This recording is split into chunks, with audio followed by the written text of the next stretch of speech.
बिस्मिल्लाहिर्रहमानिर्रहीम अस्सलाम वालेकुम। मैं हूं करामत मुगल और मेरे साथ हैं बशार राजा साहब, जर्नलिस्ट हैं, सुप्रीम कोर्ट कवर करते हैं। बशार राजा साहब, बार बार पीटीआई एतराज़ कर रही है कि हमारे जो मुकदमात हैं वो काजी साहब के सामने जाके क्यों पेश होते हैं, हमें काजी साहब का इंसाफ नहीं चाहिए। Simple words. बार बार एतराज़ात के बावजूद जितने मेन इंतखाबात से मुतल्लिक केस हैं या धांधली से मुतल्लिक केस हैं, वो सारे के सारे काजी साहब खुद उन बेंचेस का हिस्सा होते हैं, सरबराही करते हैं। अपनी मर्ज़ी का वो बेंच होता है, यानी कि वो जजेस जिनको अपनी मर्ज़ी से वो उनको लेके आगे चल सके। आज हसनात मलिक साहब ने इलेक्शन एक्सप्रेस ट्रिब्यून में स्टोरी भी इस हवाले से की, और उसके अलावा काफ़ी सारी वजूहात हैं। कितनी वजूहात आपके ज़हन में आती हैं कि काजी साहब को अब पीटीआई के मुकदमात अखलाकी तौर पर नहीं सुनने चाहिए, क्योंकि अगली गरीब पार्टी आप पर बार बार एतराज़ कर रही है? बिस्मिल्लाहिर्रहमानिर्रहीम। बहुत शुक्रिया मगुल साहब। अ, ये अनगिनत तफसात थे पाकिस्तान तहरीक इंसाफ को chief justice Qazi Faez Isa supreme court of Pakistan के जो है और कर भी सकते हैं वो इतराज़ात। वे तो हर एक का राइट है आइनी और कानूनी कि वो जज पर इतराज़ कर सकता है कि अगर कोई जज उन्हें लगे कि वो बाइस्ड हैं या उनके फेवर में नहीं है, या फेवर से मुराद ये नहीं है कि वो आइन और कानून से हटकर कोई फैसला करे तो उनको उनको लगे अगले अगले फ्री को, तो वो कर सकती है। लेकिन बुनियादी तौर पर इस चीज़ को देखना कुछ 6-7 ऐसे सॉलिड किस्म के जो निकात हैं जो पाकिस्तान तहरीक इंसाफ के नज़दीक, और वो बिल्कुल उसमें वो उस पर आर्गू करना चाहिए तो वो सॉलिड किस्म के जो निकात हैं इतराज़ात के हवाले से, वो उनमें एक तो इसी सुप्रीम कोर्ट ऑफ पाकिस्तान ने फैसला दिया। वो फैसला क्या है असल में देखना ये है ना। सॉरी, वो बीच में खांसी कोई हो कोई गई। नहीं, नेचुरल है ये। वो असल में फैसला क्या है, वो फैसला ये है कि चीफ जस्टिस ऑफ पाकिस्तान इस वक्त जस्टिस थे, और वज़ीर आज़म उस वक्त के वज़ीर आज़म पाकिस्तान इमरान खान ये फ्रीक रहे हैं। सही। जब मौजूदा चीफ जस्टिस ऑफ पाकिस्तान जब ये जस्टिस थे तो उनके खिलाफ रेफरेंस दायर हुआ था, तो उस वक्त ये फ्रीक थे। उस वक्त सुप्रीम कोर्ट ने एक फैसला लिखा था, जस्टिस साबिक चीफ जस्टिस पाकिस्तान जस्टिस गुलजार अहमद की सरबराही में वो बेंच बना था, 5 रुकनी बेंच। उसने फैसला ये दिया था कि जस्टिस काजी फाइज ईसा मुस्तकबिल में पाकिस्तान तहरीक इंसाफ का कोई केस सुन नहीं सकते, उस वजह से कि इमरान खान और ये फ्रीक रहे हैं। ये बिल्कुल लॉजिकल बात है, ये हकीकत है कि उसका नतीजा हम देख भी रहे हैं। उसका नतीजा आपके सामने भी है। एक तो ये नुकता है।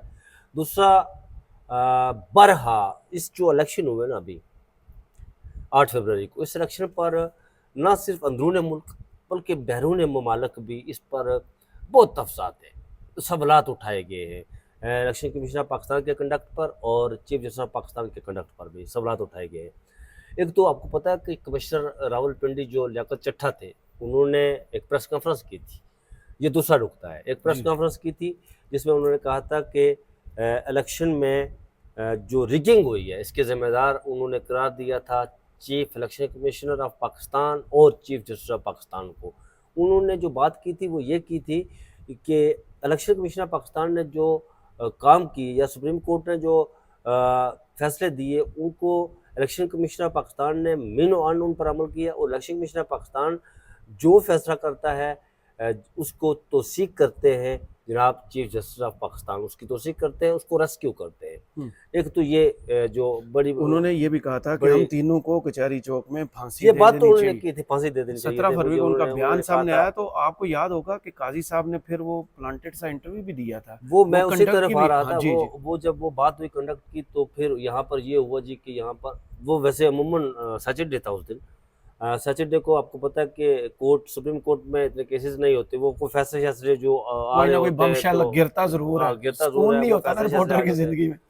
तो इत्तेफाक से उस दिन यहाँ पर ये हुआ जी कि वो अच्छा वो जो इंटरव्यू दिया गया था ना, वो इंटरव्यू प्लांटेड था। हम्म। बुलाया गया हमारे एक दोस्त अब्दुल कयूम सिद्दीकी साहब को, उसके साथ इमरान वसीम था, और जो एक हमारा दोस्त जिसमें उसमें इस्तेमाल हुआ। वसीम मलिक, वसीम मलिक, वो यहाँ मौजूद था बाहर करने पर, वैलिडिटी तो के लिए कुछ ना कुछ तो चाहिए कुछ सर। वो बाहर मौजूद था, तो यहाँ से चीफ जस्टिस ऑफ पाकिस्तान बाहर निकले अपने चैम्बर से, तो वो ये जो बुनियादी इंसानी हकूक़ का मकबरा बना रहे हैं ना, वो उसको हाँ, देखने के लिए गए कि उस पर कितना काम हो रहा है।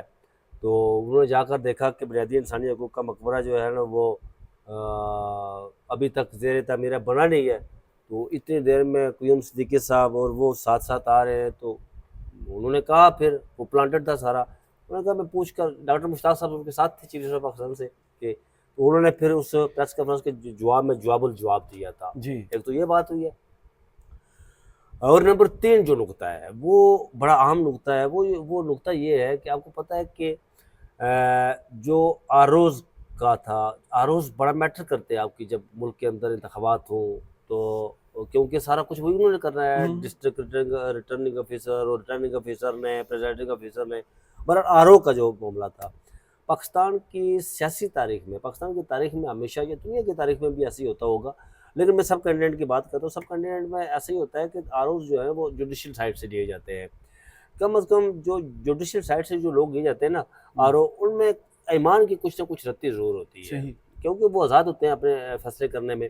वो हुकूमत के जो जज होता है उसको हुकूमत फार्ग तो नहीं कर सकती ना, लेकिन लाहौर हाई कोर्ट ने फैसला दिया जी कि जो इलेक्शन कमीशन ऑफ पाकिस्तान ने आरओ लिए ब्यूरोक्रेसी से, उमैर न्याजी ने जो केस किया था आरओ बाकर नजवी साहब के पास, ब्यूरोक्रेसी से लिए उन्होंने आरओ, वो तमाम को कमिश्नर, डिप्टी कमिश्नर, एसी और फलां वो जो 3 एमपीओ के ऑर्डर जारी करते थे, उन्हें पता था कि जी हमें डरा धमका कर प्रेशराइज करके नताइज तब्दील भी करवा सकते हैं। फिर वो नताइज तब्दील हुए, फिर वापस देखा साहब ने जस्टिस तो नजवी फिर साहब यहाँ पर भी पर उंगली उठाई और जस्टिस बाकर नजवी के सामने महर न्याजी साहब गए, और वहाँ से वो लाहौर हाई कोर्ट ने वो फैसला इलेक्शन कमीशन पाकिस्तान का मुअत्तल किया। उन्होंने कहा कि जुडिशल साइड से हम जो है ना वो देंगे आरओ।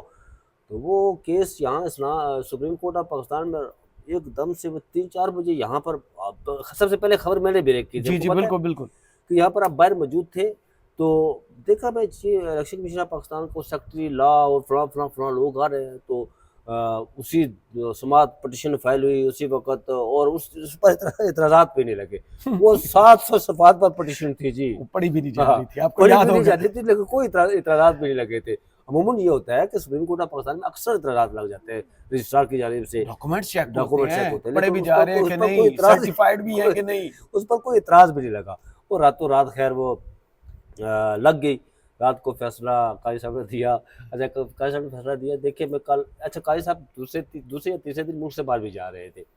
उन्होंने कहा कि अच्छा मैंने मुल्क से बाहर जाना था, अगर मैं चला जाता तो फिर क्या होता, दिसंबर की छुट्टियाँ, और फिर मैं अगर चला जाता तो फिर क्या होता। हुआ ना लेवल प्लेइंग फील्ड वाला, इतना अच्छा फैसला आया, साइफर में जमानते हुए उनको यही डर था, तो मैं चला जाता फिर क्या होता। फिर ये अच्छा, ये तीसरा बड़ा अहम नुकता था, उस वजह से वो उनको तहरीक इंसाफ का ये मौक़िफ़ दुरुस्त है कि इनको ये केस नहीं, क्योंकि 3 एमपीओ के सारे ऑर्डर्स ये लोग जारी करते हैं, तो तहरीक इंसाफ में। अच्छा, इसके अलावा एक और जो अब देखिए, जो आपको याद होगा कि जब पाकिस्तान तहरीक इंसाफ से जो एफिलेटेड उम्मीदवार थे, कैंडिडेट थे ना, बहुत सारे ऐसे थे जो नैल हुए थे हाई कोर्ट्स की तरफ से या फलां की तरफ से, इलेक्शन कमीशन ऑफ पाकिस्तान की तरफ से, जबरी इलेक्शन से बाहर करने की जो कोशिश, इलेक्शन कमीशन ऑफ पाकिस्तान की तरफ से, इधर हाई कोर्ट से नहीं हुए थे, इलेक्शन कमीशन ऑफ पाकिस्तान की तरफ से नैल करार दिए गए बगैर किसी वजह के, बगैर किसी सॉलिड वजह के, मतलब किसी इतराज़ात लगा के किसी, अगर कुछ अल्लाह ना करे कि किसी का कान कटा हुआ, तो भाई तेरा कान कटा हुआ तो इलेक्शन लड़ सकता, ये कहकर उन्हें जो है ना वो किया गया था, बाहर कर दिया गया था, कागजात पर इतराज़ात लगाए गए थे। वो केसेस जब हाई कोर्ट में गए तो वहाँ से अहल करार पाए जो उम्मीदवार, वो इलेक्शन लड़ेंगे। फिर जब वो सुप्रीम कोर्ट में लोग कुछ आए तो यहाँ पर बताया गया जी कि वो प्रिंटिंग जो है ना वो पेपर्स की वो हो चुकी है, बैलेट पेपर्स की। वो देखे ना, उसमें वाज़ेह चीज ये है कि जितने लोगों का केस काजी साहब के पास आया वो इंतखाबात से बाहर हो गए, और जो केसेस दूसरे जो जस्टिस मंसूर शाह के पास थे वो लड़ गए, जो जस्टिस जमाल बंदोखेल के पास थे उन्होंने भी लड़ा, जो जस्टिस मनीब अख्तर के पास थे उन्होंने भी लड़ा, लेकिन जो काजी साहब के पास थे उन्होंने कहा जी वो तो बस सब बैलेट पेपर बन गए। वो इलेक्शन कमीशन पाकिस्तान के वकील से पूछते हैं, हाँ जी क्या पोजीशन है, और इलेक्शन कमीशन पाकिस्तान कहता जी कि सर वो बैलेट पेपर बन गए, सही मुक गई है। फिर जनाब उन्होंने कहा जी बिल्कुल इलेक्शन कमीशन आईनी अदारा है जी, इसका आइन और कानून के मुताबिक चलता है जी, अब आप नहीं लड़ सकते जी, एक तो ये बड़ी सारी डिसीजन है उनकी। अच्छा, फिर इसके अलावा आपको पता है कि एक बड़ा मशहूर जो बल्ले का निशान वाला फैसला था, है जो बुनियाद है हर बुनियाद चीज थी, जो 13 जनवरी को रात को जो 11-12 बजे वो फैसला दिया 12 गया बजे। था। हमें ये बताया गया था 9 बजे आर्गू खत्म हो गया उसकी, तो हमें बताया गया जी कि आधा घंटा लगेगा, जो है वो फैसला आकर सुनाएंगे। लेकिन एक बात इंट्रा पार्टी, मुझे उसकी जो बात याद आ रही है कि वो जो बार बार कर रहे हैं वो यहाँ पर सुप्रीम कोर्ट ऑफ पाकिस्तान में जब वो उसकी हो रही थी समाअत, समात तो ऑनरेबल हमारी एक जस्टिस अल्लाह ताला उन्हें से दे। आजकल वो साहिब क्या कहते होते हैं यार, उर्दू में एक लफ्ज़ इस्तेमाल होता है, बहरहाल ये है कि उनका हार्ट का जो इशू हुआ था, साहिब फराश है वो आजकल। हाँ। तो वो कोई उन्हें स्टंट डालेंगे तो अल्लाह ताला उन्हें सेहत कामला दे। उस पूरे समाज में सिर्फ उनका एक ही नुकता था, ये चमकड़ी में आपने इलेक्शन क्यों करवाया? ये पूरे समाज में एक ही नुकता था उनका, ये चमकड़ी में आपने इलेक्शन क्यों करवाया? आप बताएं जी, चमकड़ी में इधर आपने बंदे इलेक्शन चुक करवाया। लेंदे सर मोहतरमा। हाँ, ये तो उन्होंने कहा जी कि अच्छा वो कहते समाज राजा साहब और अली जफर साहब और ये सारे कहते कि यहाँ बंदे उठा लेते थे वो। अच्छा, बात 2-4-5 मिनट और चलती तो फिर वो कहती है अच्छा मुझे ये बताएं कि चमकड़ी में आपने वो जगह क्यों तलाश की इलेक्शन में? वो बड़ा मशहूर बड़ा फैसला वैलिड है, था। वो बड़ा मशहूर फैसला था रात को जो आया था, बल्ले का निशान 2.5 छीना। घंटे की अच्छा, ब्रेक हुई थी। एक तो ये नुकता, हाँ। इससे इसी के साथ अगला नुकता ये है, अगला नुकता ये है कि काजी साहब मुतअद्दिद मरतबा, मैं इस बात यार मुझे इस चीज़ की समझ नहीं आ रही है, पता नहीं हाँ। ऐसा क्यों हुआ कि काजी साहब मुतअद्दिद मरतबा रोस्टरों पर बैठ कर कहते हैं कि पाकिस्तान तहरीक इंसाफ ने इंट्रा पार्टी इलेक्शन नहीं करवाए। हम्म। बुनियादी ये 7 निकात वो है जिस पर पाकिस्तान तहरीक क्या आज इंसाफ तक आपने उनके मुंह से सुना कि पाकिस्तान में आर्डर सुप्रीम कोर्ट ने किया था पंजाब में इलेक्शन कराने का, वो नहीं करवाए? नहीं, ऐसा तो उन्होंने नहीं कहा। आइन की वहाँ ऐसा तो चीफ जस्टिस ऑफ पाकिस्तान ने ऐसा नहीं कहा कि वो जो किया था उन्होंने, लेकिन वो कुछ मैं अक्सर कहता हूँ कि काजी साहब चीफ जस्टिस ऑफ पाकिस्तान का कुछ चीज़ों पर बिलीव नहीं है। वो बिलीव क्या नहीं कि किन चीज़ों पर बिलीव नहीं है? उनका बिलीव ये नहीं है कि मेरे दौर में कोई मुदाखलत नहीं हुई, वो इस पर कायम है अभी तक। मतलब मुदाखलत से मुराद जो इस्लामाबाद हाई कोर्ट को 6 जजेस से खत लिखा था ना, वो उस मुदाखलत की बात करते हैं। फिर बाद में जो कुछ हुआ वो आपके सामने था, जो कुछ भी हुआ वो आपके सामने है। एक तो इस बात पर वो पक्के हैं जनाब कि मेरे दौर में कोई मुदाखलत नहीं, इस पर बिलीव ही नहीं है अब उनका तो कि जज मोहम्मद अब्बास का खत भी आ चुका। वो यही मानने को तैयार है कि मेरे दौर में कोई मुदाखलत, वो ये कहते हैं कि मेरे दौर में मुदाखलत नहीं हुई ना, वो आज भी कहते हैं कि नहीं हुई है। नंबर 1। नंबर 2, वो एक तरफ कहते हैं इलेक्शन कमीशन पाकिस्तान पर पूरी गलतियां की हैं उसने। उनका इलेक्शन कमीशन पाकिस्तान का वकील सामने खड़ा होकर कहता है, उनके सामने ऐसे रोशों पर खड़ा होकर कहता है कि जनाब आपने जो फैसला दिया हमने उसकी दुरुस्त तशरीह की, हमने तो कोई गलती ही नहीं की। बल्ले के निशान वाली। बल्ले के और निशान बाकी वाला। जज नहीं मान रहे। और बाकी जज वो कहते हैं पाकिस्तान तहरीक इंसाफ ने इंट्रा पार्टी इलेक्शन नहीं करवाए थे, बल्ले का निशान वो दिया गया इसलिए, लेकिन पाकिस्तान तहरीक इंसाफ बुनियादी तौर पर खत्म नहीं हुई थी। उनका ये मानना है ना, डिलिस्टेड नहीं ना हुई, लिस्टेड पार्टी। लिस्टेड पार्टी थी इलेक्शन कमीशन पाकिस्तान में, वो लिस्टेड पार्टी थी, वो डिलिस्टेड नहीं हुई। उनका ये असल में कहना था, लेकिन वो ये मानने को तैयार नहीं है कि वो इलेक्शन कमीशन पाकिस्तान के ये ऐसा हुआ था। ये बुनियादी 7 निकात वो है करामत मुगल साहब जिस पर पाकिस्तान तहरीक इंसाफ का इन निकात को लेकर कहती है कि उन्हें केस नहीं सुनना चाहिए, ये उनका आईनी और कानूनी हक है। मैं आपको बताऊँ, जस्टिस मंसूर शाह पर एक एतराज़ उठा था जी, फौजी अदालतों का जब मामला था ना, तो एक एतराज़ उठा था उन पर कि वो केस नहीं लड़ेंगे, वो बेंच से उठ जाए। उन्होंने उसी वक्त वो बेंच से उठ गए थे। जस्टिस सरदार तारक मसूद पर भी एक एतराज़ आया था, हालांकि वो जिनके बारे में कहा जाता है कि वो बिल्कुल वो दूसरी लाइन पर खड़े थे, तो वो भी बेंच से अलहदा हो गए थे। उन्होंने कहा कि मैं बेंच से अलहदा हो खुद माजी में काजी साहब कई बेंचेस से अलहदा हुए, लेकिन यहाँ पर एतराज़ होता है तो काजी साहब बेंच से अलहदा। और सबसे ज़्यादा इलेक्शन कमीशन के वकील वो खुद बन जाते हैं, ये क्या मसला है?